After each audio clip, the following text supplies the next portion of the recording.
En los anales de la historia real británica, pocas muertes han sido tan espantosas como patéticas o tan absolutamente carentes de dignidad. Como la del rey Jorge IV en el momento en que dio su último aliento el 26 de junio de 1830. El hombre que una vez fue llamado el primer caballero de Inglaterra se había convertido en una caricatura grotesca de la realeza. Masa de carne hinchada y en descomposición que horrorizó incluso a sus propios sirvientes. Esto es la historia de un rey que murió no como monarca sino como un cadáver viviente abandonado por su pueblo y despreciado por la historia misma. La transformación de príncipe apuesto a soberano vilipendiado había ocurrido. Décadas, pero el descenso final hacia la decadencia física y moral se aceleró. Dramáticamente en sus últimos años lo que estás a punto de presenciar no es simplemente la muerte de un rey sino la completa. La desintegración de un ser humano, una historia de advertencia sobre el poder absoluto. Corrompida por la indulgencia absoluta contada a través de los ojos de quienes vivieron. A través de la pesadilla de George los últimos días de la caída George Augustus. Federico nació el 12 de agosto de 1762, el hijo mayor del rey Jorge III. Y la reina Carlota en su juventud poseía todas las ventajas que el nacimiento real podía otorgar a la inteligencia, al encanto. Y una apariencia sorprendente que lo convirtió en el centro de atención de la alta sociedad, pero incluso siendo un joven príncipe las semillas de su eventual destrucción ya estaban echando raíces en su padre, el austero y profundamente. El religioso Jorge III mantuvo un hogar rígido que valoraba la rectitud moral. Sobre todo creando una atmósfera sofocante que el joven príncipe encontraba insoportable. Para su cumpleaños número 21, George se había establecido en Carlton House, en el Pall Mall de Londres, donde comenzó lo que se convertiría en una vida de trabajo sistemático. Autodestrucción. El contraste entre padre e hijo no podría haber sido más marcado donde Jorge III practicó la frugalidad y la disciplina moral, su heredero abrazó el exceso en el príncipe se rodeó de todas las formas imaginables, con compañeros disolutos que bebieron enormes cantidades de alcohol y se embarcó en una serie de amoríos escandalosos que deleitaron a la prensa satírica de la época. La década de 1780 marcó el comienzo de la carrera de George. Transformación de un apuesto joven príncipe en algo mucho más siniestro. Su apetito por la comida rica se volvió legendario. Un desayuno típico consistía en 2 palomas, 3 filetes de ternera, 3 partes de una botella de vino blanco, una copa de champán seco, 2 copas de oporto y una copa de brandy. Esto era solo el comienzo de su consumo diario que continuaría con elaborados almuerzos y cenas que se parecían más a las antiguas orgías romanas. Comidas civilizadas. A medida que su peso aumentaba, también lo hacían sus deudas. En la década de 1790, George debía sumas astronómicas a los comerciantes y prestamistas más prestigiosos de Londres. El Parlamento lo rescató repetidamente, pero cada rescate financiero solo permitió más excesos. Parecía el príncipe incapaz de aprender a moderarse, viendo el dinero como un recurso inagotable que existía únicamente para suplacer sus gastos en ropa, muebles, arte y el entretenimiento. Alcanzó niveles que sorprendieron incluso a los miembros más extravagantes de la aristocracia del príncipe. Sus relaciones personales resultaron igualmente destructivas debido a su matrimonio ilegal con la viuda católica María Fitzherbert. 1785 creó una crisis constitucional mientras que su posterior matrimonio oficial, el matrimonio de la princesa Carolina de Brunswick en 1795, se convirtió en uno de los más desastrosos uniones reales en la historia británica. George estaba tan disgustado con su novia en su primera reunión, él pidió a brandy mientras Caroline observaba que él estaba muy gordo y no tan guapo como su retrato. Su noche de bodas, durante la cual George fue encontrado inconsciente y borracho en la chimenea, marcó el tono para una relación que escandalizaría a Europa. El odio mutuo de la pareja se convirtió en una fuente de entretenimiento público con periódicos y caricaturistas satíricos que documentan cada detalle de sus La separación del trato que Jorge dio a Carolina, de quien más tarde intentó divorciarse cuando se convirtió en rey, demostró una crueldad que se extendía mucho más allá de la mera discordia marital que él sistemáticamente la excluyó de la corte, eliminó su nombre del libro de oración común e incluso intentó impedirle asistir. Su coronación cuando Carolina murió repentinamente en 1821, muchos sospecharon que el estrés de la persecución de su marido había acelerado su muerte a lo largo de estas décadas de escándalo y excesos. El cuerpo de George comenzó para mostrar los efectos devastadores de su estilo de vida, en 1797, a los 35 años, ya. Pesaba 245 libras, un tamaño enorme para la época, su rostro una vez fue considerado entre los más. El más guapo de Inglaterra comenzó a hincharse y distorsionarse y desarrolló una serie de papadas que ninguna cantidad de modas podía ocultar, mientras que su figura, una vez atlética, desaparecía bajo capas de grasa. Eso hizo que el movimiento simple fuera cada vez más difícil, sin embargo la vanidad del príncipe permaneció intacto incluso cuando su cuerpo se deterioró, empleó un ejército de los fabricantes de corsés a medida y los artistas cosméticos para mantener la ilusión de su antigua belleza, sus corsés se convirtieron en maravillas de la ingeniería, una bastilla de hueso de ballena como señaló un observador diseñada para comprimir su enorme vientre hasta lograr una especie de figura humana. Se puso pelucas elaboradas para ocultar su cabello ralo y se aplicó rubor y polvos para disimular su tez cada vez más superficial y vestidos con trajes cada vez más extravagantes, que sirvió para distraer la atención de su decadencia física cuando Jorge III sufrió su colapso mental final en 1810. El hijo mayor se convirtió oficialmente en príncipe regente y ejerció el poder real mientras su padre vivió el resto de sus años en la locura y el aislamiento durante el periodo de la regencia, que duró hasta la muerte de Jorge III en 1820. Debería haber sido el pináculo de el logro del príncipe, en cambio, marcó la aceleración de su decadencia personal y el comienzo de su transformación de un príncipe meramente disoluto en algo mucho más siniestro y patético. Como el príncipe regente George poseía un poder sin precedentes para remodelar la sociedad británica según sus gustos, encargó magníficos proyectos arquitectónicos, patrocinó la artes en una escala no vista desde el Renacimiento y presidió algunas de las temporadas sociales más brillantes de la historia de Londres. Sin embargo, bajo la apariencia del logro cultural, yacía un creciente oscuridad que eventualmente lo consumiría por completo. Su consumo de alcohol aumentó a niveles que impactaron incluso a sus contemporáneos bebedores empedernidos, mientras su adicción al opio líquido Lordinum comenzaba para nublar su mente durante días. Los legendarios banquetes del regente se convirtieron en espectáculos grotescos de consumo que horrorizaron a los visitantes extranjeros durante en un periodo de 6 semanas en 1816, Carlton House recibió más de 5.000 libras de carne, no incluyendo salchichas de cerdo o de aves que el príncipe consumiría personalmente. Cantidades de comida que parecían imposibles de digerir para cualquier ser humano, acompañándolas con ríos de vino, champán y licores que lo dejaban estupefacto durante horas en sus cenas. Duró desde primera hora de la tarde hasta el amanecer y los invitados a menudo se marchaban horrorizados por el comportamiento del príncipe. En 1820, cuando Jorge finalmente ascendió al trono como Jorge IV, pero ya se había convertido en una figura de burla en lugar de respeto. La coronación costó casi $1.000.000, una suma inimaginable en aquel momento.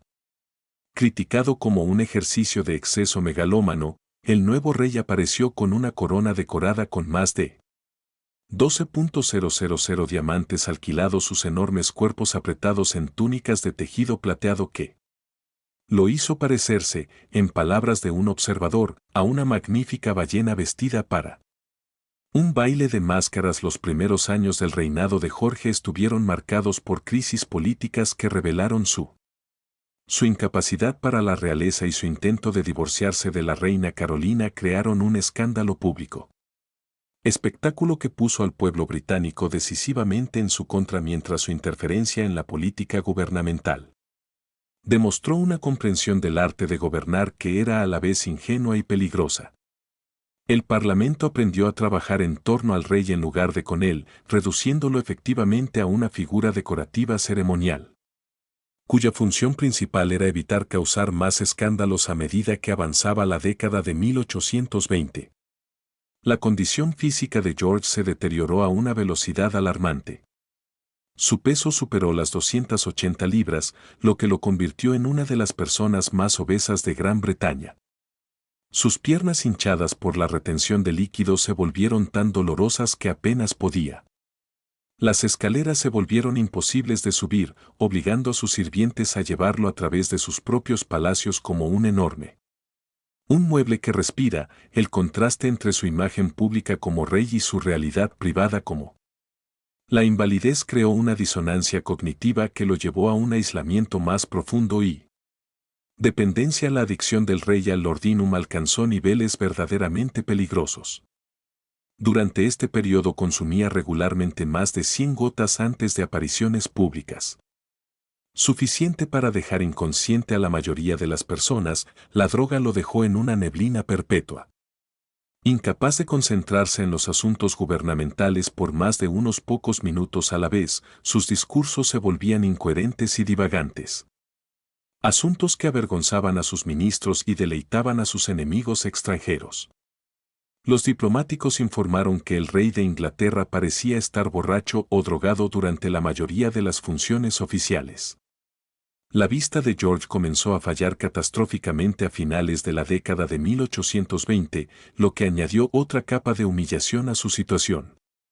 Su ya patética existencia, al igual que su padre, desarrolló severas cataratas, que lo dejó casi ciego. Se sometió a una cirugía ocular primitiva en septiembre de 1829. Pero el procedimiento le proporcionó poco alivio. En diciembre de 1828 ya no podía firmar documentos que obligaban al Parlamento a crear un sello con su firma que pudiera aplicarse en su presencia. El rey que había una vez se enorgulleció de su hermosa letra, ya no podía escribir su propio nombre, la gota, la enfermedad tradicional de. Los ricos atacaron a George con particular crueldad en sus últimos años, sus manos y pies se volvieron tan. Estaba hinchado y dolorido, y el más leve roce podía provocarle paroxismos de agonía. Se vio obligado a usarlo especialmente. Diseñó unas zapatillas que se acomodaron a sus pies grotescamente agrandados mientras sus manos se deformaban tanto que no podía. Ya no sostenía una pluma ni siquiera un tenedor. El rey, que una vez fue famoso por sus elegantes modales, se vio reducido a ser alimentado como un bebé por sus sirvientes cada vez más rebeldes. Los cambios físicos. La apariencia de George durante sus últimos años fue tan dramática que impactó incluso aquellos que lo veían regularmente. Sir David Wilkie, que pintó un retrato de 1829, informó que George se estaba consumiendo terriblemente día a día. A pesar de su enorme tamaño, el artista describió la experiencia como una experiencia muy especial. Asunto difícil y melancólico, y comparó al rey con una gran salchicha embutida en la cubierta de whisky. El retrato, tan diplomáticamente favorecedor como siempre lo fueron los retratos reales, no podía ocultar por completo el hecho de que el sujeto había dejado de parecerse a un ser humano en cualquier sentido reconocible de George. La respiración se volvió cada vez más dificultosa a medida que su enorme peso comprimía sus pulmones y su corazón, y ya no podía permanecer acostado. Mientras la presión en su pecho amenazaba con asfixiarlo, se vio obligado a dormir en posición vertical en una silla especialmente construida, con la cabeza apoyada en la mano y el cuerpo apoyado. Mediante un elaborado sistema de almohadas y cojines se proporcionaba incluso esta posición. Poco consuelo, ya que su sueño era interrumpido constantemente por ataques de tos y jadeos que lo dejaban agotado y desesperado por más laudanum. La piel del rey una vez admiró, porque su delicada tez se volvió un horror a la vista. Capas de grasa se habían Lo estiró hasta el punto de ruptura creando pliegues y arrugas que nunca se limpiaron adecuadamente y provocaron infecciones. Y las heridas que se negaron a sanar su rostro hinchado hasta quedar irreconocible adquirieron un tono grisáceo que sugería una descomposición interna. Los sirvientes informaron que tocar la carne del rey se sentía como presionar. Masa cruda suave y de alguna manera poco saludable, de una manera que hacía que incluso el personal del palacio endurecido rechaza con disgusto el olor que emana del cuerpo de George. Se convirtió en uno de los aspectos más mencionados de sus últimos años a pesar de los esfuerzos de su ayuda de cámara y los médicos afirmaron que su forma masiva se había vuelto imposible de mantener adecuadamente limpia. Combinación de llagas infectadas, pliegues carnosos sin lavar y los efectos secundarios de varios medicamentos creaban un olor tan fuerte que los sirvientes se atragantaban. Al entrar en sus aposentos, los visitantes del castillo de Windsor informaron haber detectado la presencia del rey desde habitaciones alejadas. Por un aroma que sugería que la descomposición ya había comenzado. Los hábitos alimenticios de George, ya legendarios por sus excesos, se volvieron aún más inquietantes en sus últimos años al no poder saborear la comida adecuadamente debido a sus medicamentos. Los compensaba exigiéndoles platos cada vez más elaborados y condimentados. Seguía siendo enorme a pesar de su evidente mala salud y consumía múltiples platos incluso cuando estaba claramente en apuros. La visión del rey moribundo metiéndose frenéticamente comida en la boca mientras jadeaba en busca de aire se convirtió en una de los espectáculos más patéticos presenciados por el personal del castillo de Windsor. Los efectos psicológicos de George. El deterioro físico fue quizás incluso más devastador que los cambios corporales. Ellos mismos eran un hombre que había pasado toda su vida obsesionado con su apariencia. Se vio obligado a afrontar su transformación en una parodia grotesca de su antiguo yo. Los espejos eran. Fue retirado gradualmente de sus aposentos privados por orden propia, ya que ya no soportaba ver su reflejo. El príncipe, que una vez había pasado horas cada día perfeccionando su tuileleta, ahora evitaba mirarse a sí mismo por completo debido a su paranoia. Y la depresión se profundizó a medida que su condición empeoró. George se convenció de que sus sirvientes se burlaban de él a sus espaldas, una sospecha que en muchos casos es totalmente cierto. Se ponía furioso ante el menor insulto percibido y luego se derrumbaba en ataques de llanto. Podría durar horas. Su inestabilidad emocional se agravó por su consumo de drogas. La adicción lo hizo cada vez más difícil de manejar, e incluso sus más leales seguidores comenzaron a temerles. De veras, el aislamiento del rey del mundo exterior se hizo casi completo a medida que su condición se deterioró. Rara vez salía de sus apartamentos privados y cuando se aventuraba a salir era solo en un silla de ruedas especialmente construida que podía soportar su enorme peso. El hombre que una vez había sido el centro de atención. El universo social de Londres vivía ahora como un prisionero en su propio palacio, aislado del contacto humano normal por sus limitaciones físicas y su vergüenza por su apariencia. La relación de George con sus médicos se volvió cada vez más antagónico a medida que su condición empeoraba. Sir Henry Halford, el médico real, fue sometido regularmente a la supervisión del rey. Abuso verbal, mientras que otros médicos fueron despedidos por brindar evaluaciones honestas de la condición de sus pacientes. George quería profesionales médicos que le dijeran lo que él quería escuchar: que la recuperación era posible, que su peso se podía reducir y que su vista podría regresar. Cuando se enfrentó a la verdad sobre su condición desesperada, prefirió matar al mensajero en lugar de confrontar. En realidad, las implicaciones políticas del deterioro de la condición de George se hicieron evidentes. Una fuente de creciente preocupación para el gobierno, un rey que apenas podía funcionar físicamente y que era adicto a las drogas y que mostraban signos crecientes de inestabilidad mental, planteaban un grave problema. Una amenaza para la estabilidad de la monarquía. Los ministros comenzaron a discutir planes de contingencia para lidiar con un soberano que podría quedar completamente incapacitado mientras técnicamente aún está vivo, creando una crisis constitucional. que no tenía un precedente claro ni una solución para la conciencia pública de la condición del rey. Poco a poco se fue extendiendo a pesar de los intentos del palacio de mantener en secreto la sátira.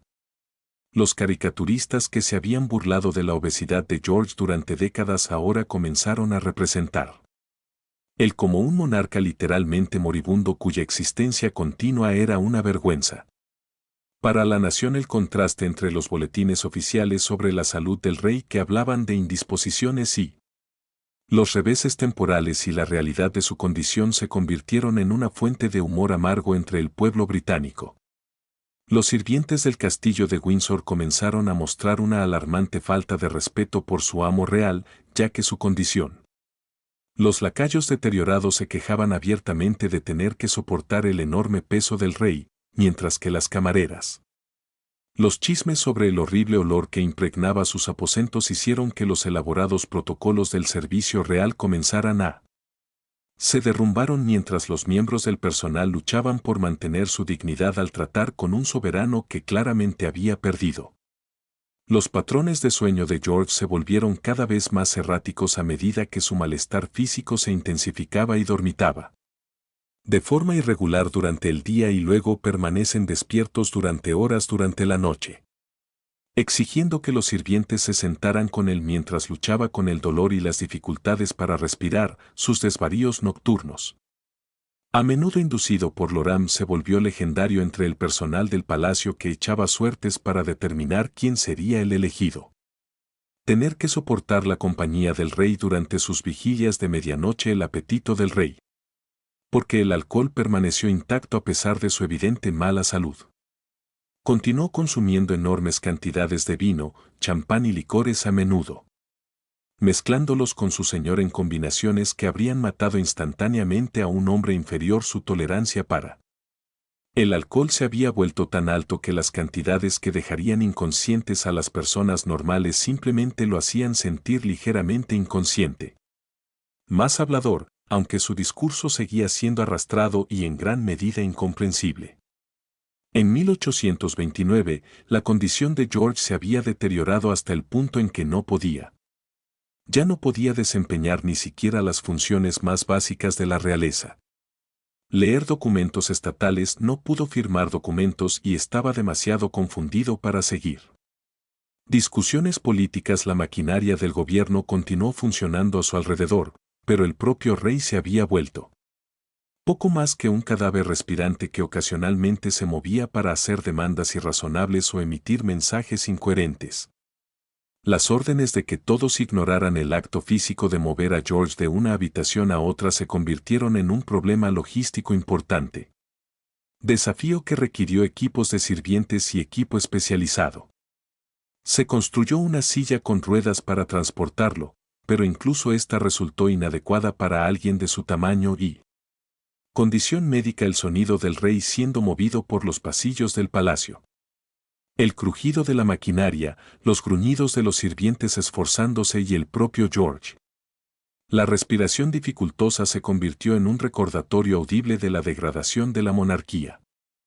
La higiene personal de George, que nunca fue particularmente rigurosa, incluso en sus días más saludables, se volvió prácticamente inexistente. A medida que su condición empeoraba, sus sirvientes luchaban por mantenerlo limpio.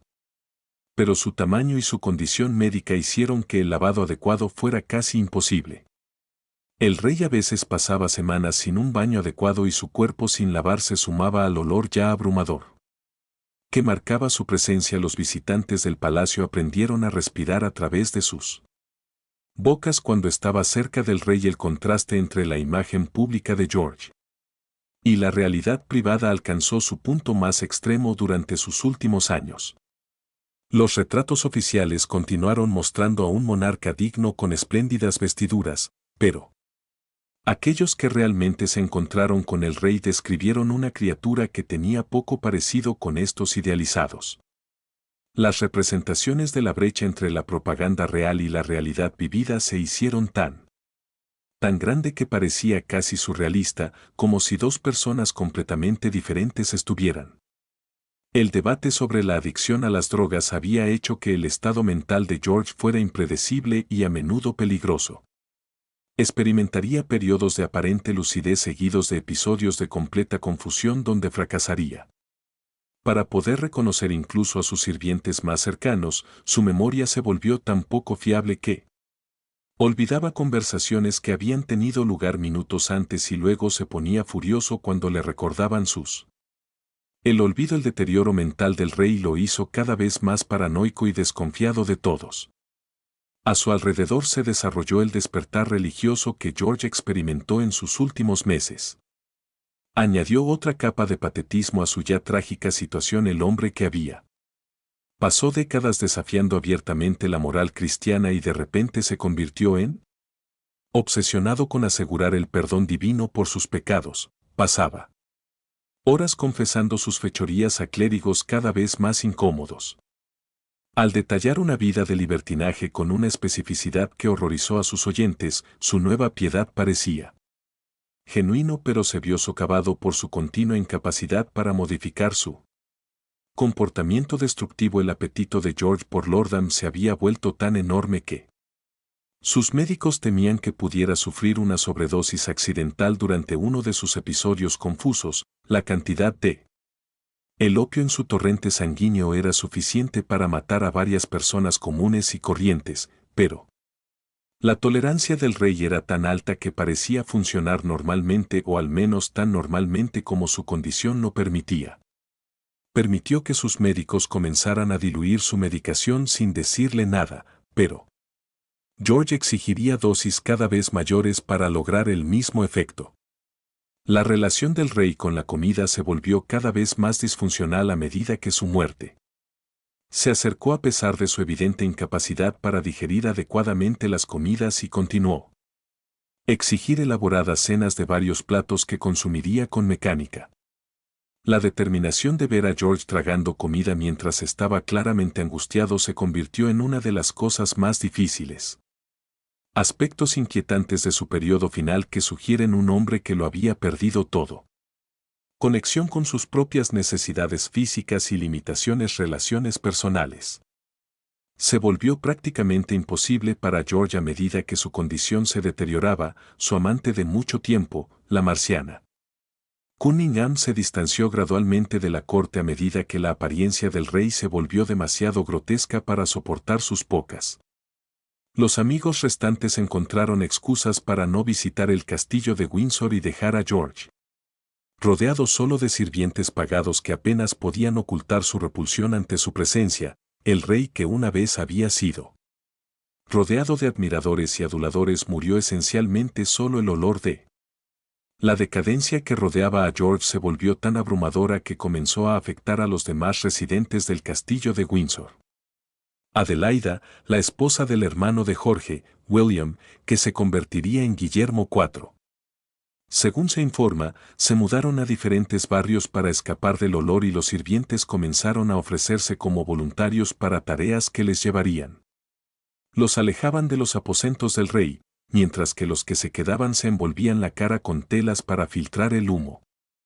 El aire que respiraban los delirios de George se volvieron más elaborados y desconectados de la realidad a medida que se acercaba su muerte. A veces afirmaba haber luchado en la batalla de Waterloo a pesar de haber pasado todas las guerras napoleónicas a salvo. En Inglaterra, sus fantasías de gloria militar contrastaban marcadamente con sus condición actual como un inválido inmóvil que apenas podía levantar su cabeza. Los episodios de pensamientos grandiosos se alternaban con periodos de profunda depresión en los que George lloraba por horas sobre su vida desperdiciada. Los últimos meses del rey estuvieron marcados por una serie creciente de crisis médicas que sus médicos no pudieron hacer nada para solucionar. El problema de su corazón, que luchaba por bombear sangre a través de su cuerpo masivo, comenzó a fallar con más frecuencia. Su respiración se volvió se esforzó tanto que incluso el más mínimo esfuerzo lo dejaría sin aliento y con la cara azul. Sus médicos sabían que la muerte era inevitable, pero no podían predecir exactamente cuándo ni cómo ocurriría. Ocurrió dejando a todos en un estado de sombría anticipación. El dolor físico se convirtió el compañero constante de George durante su periodo final. Fue la combinación de gota La hidropesía, la insuficiencia cardíaca y varias otras dolencias crearon una sinfonía de sufrimiento que ninguna cantidad del ordino podría suprimir por completo su clamor. Agonía durante la noche, sus gritos resonaban por los pasillos del palacio y aterrorizaban al personal. El dolor del rey era tan obvio y tan constante que incluso sus críticos más duros comenzaron a sentir cierta compasión por su sufrimiento y su colapso. El protocolo normal del palacio durante los últimos meses de George reflejó la naturaleza extraordinaria de su condición. Los sirvientes que normalmente habrían sido despedidos por la más mínima incorrección ahora discutían abiertamente las acciones de su amo. Condición repugnante. La rígida jerarquía que gobernaba las casas reales comenzó a colapso mientras los miembros del personal luchaban por hacer frente a tareas que iban mucho más allá de lo que habían sido entrenados para manejar. La propia monarquía parecía estar descomponiéndose junto con la conciencia de su soberano Jorge de su propia. La proximidad de la muerte creó un terror que era doloroso de presenciar a pesar de su. Sufrió físicamente y se aferró desesperadamente a la vida rogando a sus médicos que le ayudaran.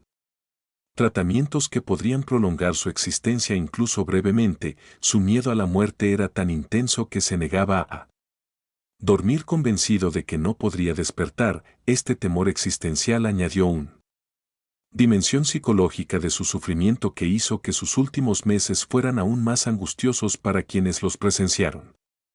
Los movimientos intestinales del rey se convirtieron en un asunto de urgente preocupación médica ya que el sistema digestivo comenzó a fallar debido a las enormes cantidades de comida que consumía. Ya no se podía procesar adecuadamente, lo que provocaba bloqueos dolorosos que duraban días hasta que finalmente llegaba el alivio. A menudo iba acompañado de sangre y otros signos alarmantes de que su sistema interno. Los órganos estaban cerrando. Estos detalles médicos íntimos fueron discutidos abiertamente por el personal del palacio que había abandonado hacía tiempo cualquier pretensión de dignidad real. Los visitantes religiosos del rey moribundo informaron que las confesiones de Jorge se habían vuelto tan detalladas y perturbadoras que se preguntaron si escucharlos era bueno para su propia salud espiritual. El relato del rey sobre su vida de los pecados eran tan amplios y gráficos que parecían menos un arrepentimiento que una indulgencia final en los mismos comportamientos que decía lamentar espiritualmente. Los asesores se esforzaron por brindar consuelo a un hombre cuya culpa parecía ser tan enorme como su corpulencia física. El establishment político comenzó a prepararse para la muerte de George con un entusiasmo que rayaba en lo indecente. El hermano William, el heredero aparente, fue informado sobre los protocolos reales mientras George aún vivía y los ministros del gobierno hicieron pocos esfuerzos por ocultar su alivio ante la perspectiva de un nuevo monarca. El contraste entre las expresiones oficiales de preocupación por la salud del rey y los preparativos privados para su sucesión reveló hasta qué punto George había alejado a todos. A su alrededor, las últimas semanas de George estuvieron marcadas por una serie de falsas alarmas que mantenía al personal del palacio en constante estado de alerta. Parecía estar muriendo solo para recuperarse temporalmente antes. Al volver a caer en la crisis, estos episodios tuvieron un impacto psicológico. Todos los involucrados crearon una atmósfera de tensión perpetua que hizo normal la vida imposible. La negativa del rey a morir limpia y rápidamente parecía el último acto de egoísmo que incomodó a todos los que lo rodeaban. Los últimos días del rey transcurrieron en una silla especialmente adaptada que le permitía dormir en posición vertical con la cabeza apoyando su mano en busca de apoyo. Esta patética imagen de un rey que ya no podía acostarse en su propia cama y se convirtió en un símbolo de cuán completamente se había deteriorado su salud física. Su condición había comprometido su dignidad y los sirvientes lo observaban luchando por respirar en esta posición incómoda, su cuerpo enorme temblando con el esfuerzo de llevar aire a sus pulmones debilitados. La noche del 25 de junio de 1830, la condición de George dio un giro dramático para él. Peor aún, su respiración se volvió aún más dificultosa de lo habitual y su color cambió. Un alarmante tono de gris que sugería una insuficiencia circulatoria completa. Los médicos sabían que el fin estaba cerca, pero el propio rey parecía no darse cuenta de lo cerca que estaba la muerte y lo despidió. Sir Henry Halford pasó la noche y se acomodó en su silla para lo que sería su último sueño como hombre vivo, señor. Van Waller, el oftalmólogo de George y uno de sus pocos compañeros leales restantes, se sentó con el rey moribundo. Durante su última noche, la escena fue a la vez patética y conmovedora, groseramente. Un monarca obeso y moribundo, tomados de la mano de una de las pocas personas que todavía se preocupaban lo suficiente como para quedarse con él, el contraste entre el enorme cuerpo decaído de George y este simple gesto humano de la compañía resaltó la tragedia de una vida que se había vivido sin amor ni amistad genuinos al amanecer. El 26 de junio de 1830, George se acercó y comenzó a mostrar signos de angustia final. Su respiración se volvió cada vez más irregular y su enorme cuerpo parecía estar apagándose sistema por sistema. Aproximadamente a las 3 de la mañana se despertó de su sueño intranquilo y experimentó lo que sería su último crisis, una evacuación intestinal con sangre que indicaba el fracaso total de su sistema digestivo. El último acto coherente del rey fue llamar a su médico, supuestamente gritando: «Señor Enrique, señor Enrique, tráelo, esto es la muerte». Los momentos finales de Jorge IV. La vida fue tan indigna como todo lo que les había precedido. Según diversos relatos, sus últimas palabras fueron: «O bien seguro que esto es la muerte, Dios mío, ¿qué es esto?», o simplemente incoherente. Gimiendo mientras su enorme cuerpo finalmente sucumbía al daño acumulativo de décadas de abuso, murió a las 3:15 de la mañana el 26 de junio de 1830, con la cabeza cayendo sobre el hombro de su paje mientras respiraba con dificultad. Finalmente, la autopsia que siguió a la muerte de George reveló el alcance completo.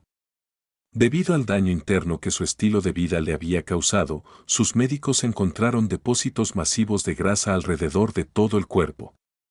Sus órganos vitales, particularmente su corazón y riñones, la cantidad de grasa era tal enorme que literalmente había aplastado sus órganos internos, haciendo imposible el funcionamiento normal. Su estómago se notaba evidencia del vaso sanguíneo roto que había causado su crisis final, mientras su hígado mostraba el daño característico del alcoholismo crónico. La noticia de la muerte de Jorge IV se extendió por Londres con una velocidad notable, pero el público.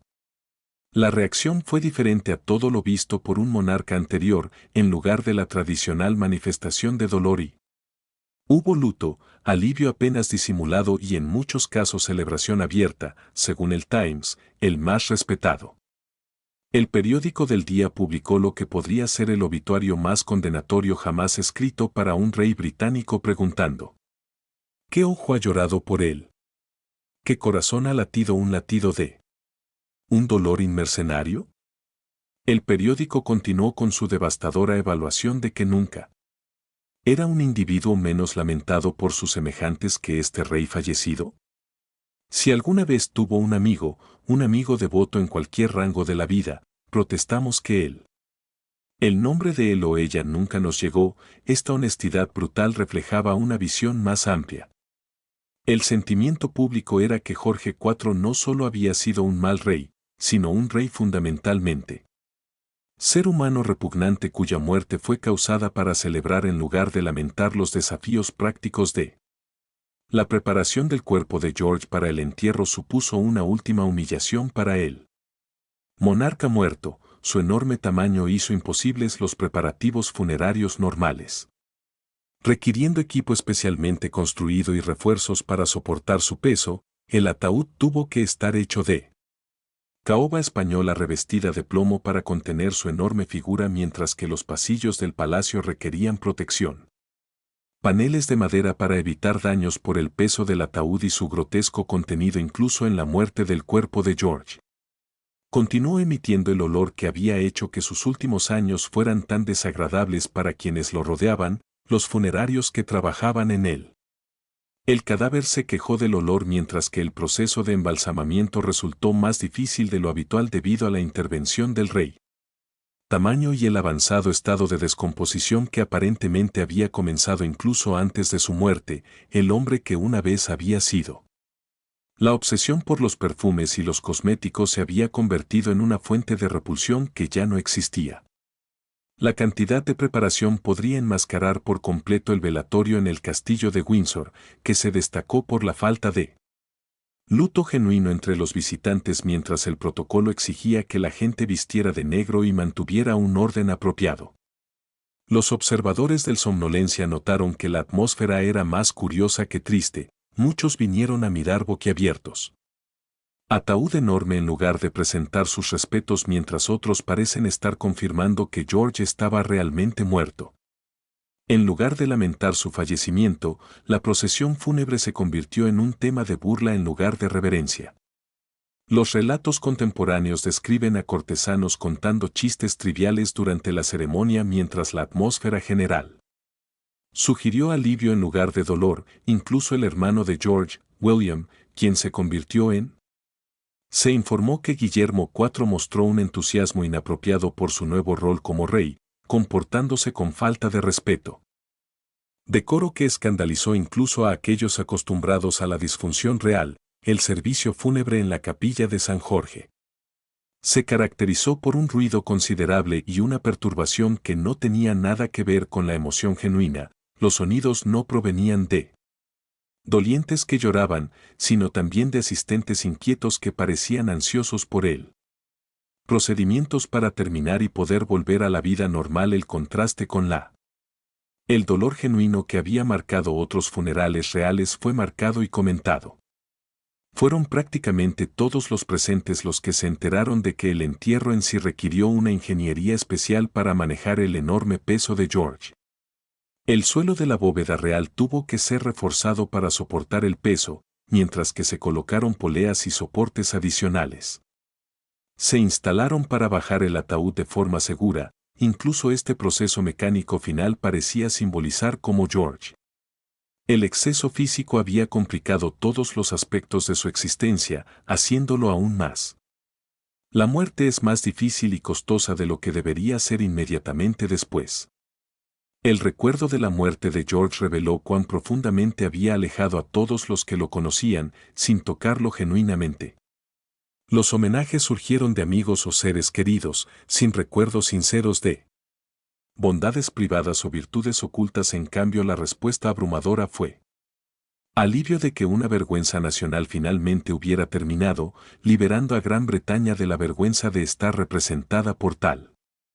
El grotesco y disfuncional monarca, el duque de Wellington, quizás la figura más respetada en Gran Bretaña en ese momento, proporcionó una evaluación típicamente directa del rey muerto. Era el peor hombre que había conocido. Jamás cayó en toda su vida el más egoísta, el más falso, el más mal nato, el más completamente sin una cualidad redentora de este juicio de un hombre que había conocido personalmente a George. Durante décadas tuvo un peso particular y reflejó las opiniones de muchos que habían tratado con el rey profesionalmente. La transición a Guillermo IV estuvo marcada por una sensación de alivio casi palpable. En todo el gobierno y la corte, si bien William tenía sus propias excentricidades y limitaciones, representaba una mejora dramática sobre su predecesor simplemente por el hecho de ser funcional como ser humano. El contraste entre los dos hermanos, uno es un inválido grotesco y el otro al menos capaz de. Los deberes reales básicos pusieron de relieve cuán completamente había fracasado Jorge en todos los aspectos. Aspecto de su papel. Las evaluaciones históricas del reinado de Jorge IV han sido uniformemente negativas entre los historiadores. Luchando por encontrar algún legado positivo de su década como rey, su mecenazgo arquitectónico y cultural. Sus contribuciones, aunque significativas, se vieron eclipsadas por sus fracasos personales y el daño que le hizo a la humanidad. Institución de la monarquía. La mayoría de los estudiosos concluyen que Gran Bretaña habría estado mejor servida si Jorge nunca hubiera sido elegido. Nacido y mucho menos convertido en rey, las lecciones médicas de la muerte de George fueron en gran medida ignorado por los observadores contemporáneos que estaban más interesados en las implicaciones morales y políticas de su fracaso que en comprender los procesos fisiológicos que lo habían matado. Las complicaciones relacionadas con la obesidad eran inusuales en la época y podrían haber. Proporcionó información valiosa sobre los riesgos para la salud que conllevan la sobrealimentación extrema y el alcoholismo, pero estas oportunidades para los avances médicos se perdieron y la prensa satírica hizo un día de campo con la muerte y el funeral de George produjeron caricaturas y comentarios que se burlaban. Todo, desde su enorme ataúd hasta la falta de dolientes genuinos, la tradición artística de la sátira real alcanzó nuevas cotas de crueldad en respuesta a la muerte de George, y los artistas se sintieron libres de expresar opiniones sobre la monarquía que se había estado construyendo durante décadas pero que no podía expresarse mientras el rey vivía el costo de la muerte de Jorge. El funeral y el entierro añadieron un último insulto a un reinado que había estado marcado por el exceso financiero, las elaboradas ceremonias, equipo especial y los refuerzos necesarios para manejar su enorme cuerpo le costaron al tesoro miles de dólares de libras en un momento en que el país luchaba con la deuda incluso en la muerte. George logró ser más caro y problemático de lo que cualquier persona normal hubiera sido.